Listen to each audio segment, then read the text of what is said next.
Classmates of the kidnapped Nigerian schoolgirls have told Sky News how they escaped, as authorities say they think the girls are being held in a vast and remote forest in the country's northeast. Well, let's stay with that story about the kidnapped schoolgirls in Nigeria. The hashtag BringBackOurGirls has appeared all over the Twitter sphere, with Michelle Obama and Malala Yousafzai taking part in the campaign to raise awareness. But can such actions, however hard-hitting, really make a difference? Well, joining me is Deborah Owhin, founder of Made Equal, which campaigns for women's rights around the world. Deborah, what difference do you think this campaign has made?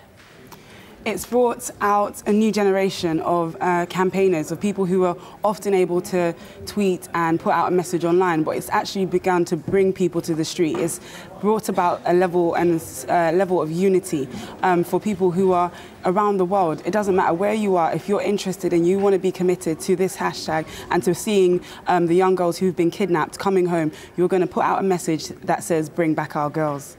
But sending out this message and get involved in the protests and the demonstrations and tweeting, however laudable it is and however laudable it is, there's a lot of people who say that's actually going to make no difference on the ground whatsoever. The US and the UK had committed to sending military help there before there was the big hashtag campaign. And a lot of people say Boko Haram, they're not interested in what the West thinks. They're not interested in a social media campaign.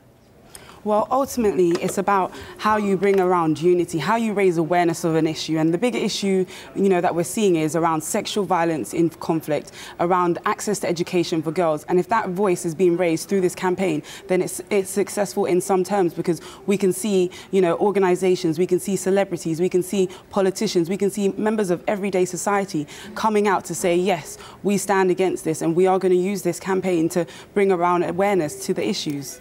What about those who argue that in a lot of African countries there is great concern about Western intervention, and the fact that campaigns like this perhaps put pressure on the US to send in the military? It can actually be counterproductive, because you're sending in foreign troops into areas where they don't want foreign troops, and they're actually fighting to stop foreign troops. And for example, Boko Haram are obviously concerned about the westernisation of Nigeria. I think what happens is you begin to put pressure on those governments. There's a lot of issues around corruption within Africa, and so if you're putting on outside pressure from the West, it means that governments need to pull, within Africa, will pull their socks up. They will begin to hold tight the issues at hand and look at how they're going to be able to deal with those issues ultimately.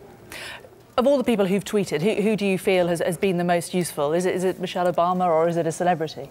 I do think Michelle Obama has been very instrumental in this, because not only is she a mother, but she is the president. She is the First Lady of the United States of America, and to have such a public statement put out there by somebody of such seniority, such so high up, is amazing for the campaign. It's amazing for people who didn't even know anything about it, who didn't know what was going on, to have that message coming out from a mother. And it's Mother's Day weekend at the moment in the United States, so mothers around the world and other women can identify with Michelle Obama, can identify with being a mother, and I think she's brought that out in this campaign.